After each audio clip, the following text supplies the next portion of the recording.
Okay, this is my second time through because the first one I realized it didn't make sense. So I just want to explain kind of an example of one of the things I'm learning. It's called a decision tree.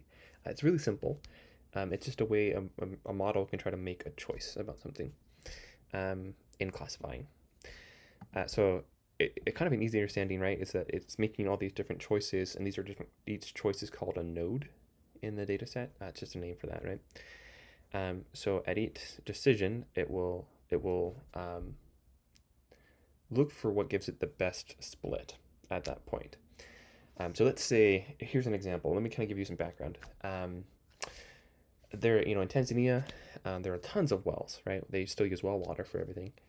And they're being built by all these nonprofits that come in and dig the well and then leave, right? And so if you're in charge of kind of maintaining all these, you're the Tanzanian government.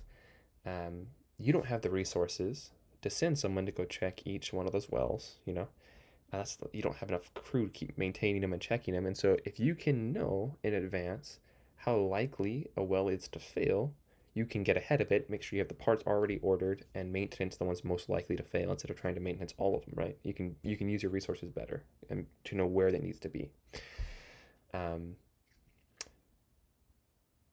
the benefit of the decision tree is that it can take in all the information about something and then kind of give you a probability based upon what we know about it. So for example, let's say certain wells built by a certain nonprofit, maybe they have a greater likelihood to fail because they use maybe a poorer technique or they build them in bad locations or something, right? But we have the data if we can say, hey, there's a trend that this particular nonprofit's wells fail after 10 years.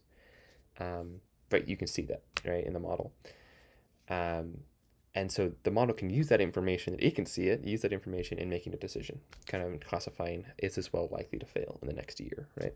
And you can do it here with each of these nodes being a different detail about that well. So it can say, hey, when was the well built? And it'll choose what gives it the best split of, so it was built before 1945, then it maybe has a greater likelihood to fail. And so it would say, hey, it would split the data first into those two categories of before 1945 and after 1945. And then at each of these next nodes, it makes a new decision. And so given those built before 1945, maybe it chooses who built them, right? And so it says, was it built by these ones? And if it was, then it says, okay. Then it splits them again, right? Built by whatever is the next most significant factor in helping it determine an outcome and determining is this going to fail or not, right? So then we say, oh yeah, ones built above this elevation have a greater likelihood of failing, and so to use that to split, right? And it keeps going until it has the data sorted to the level you tell it to, right? And that way you can, in the same way like with a Galton board, you can drop in a new data point and it will automatically nudge the ball where it should go to the outcome based upon what it knows about that ball. Let me show you an example of what I'm talking about with the Galton board. Sorry. Um, so like this is a Galton board. It's a toy. What I want to focus on here is just the pegs that are in the Galton board. You can see that the ball at each point is going left or right. Right when it hits that peg, it goes left or right.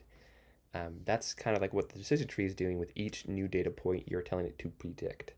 It'll take it based on what it was trained on, what it knows, and then try to position that ball where it should go. So if it hits the first peg, it says, should this ball go left or right based on what I know? And it does that, right? And so that's kind of it. That's the decision tree model. There's tons of other ones, but anyways, thank you for coming to my TED Talk.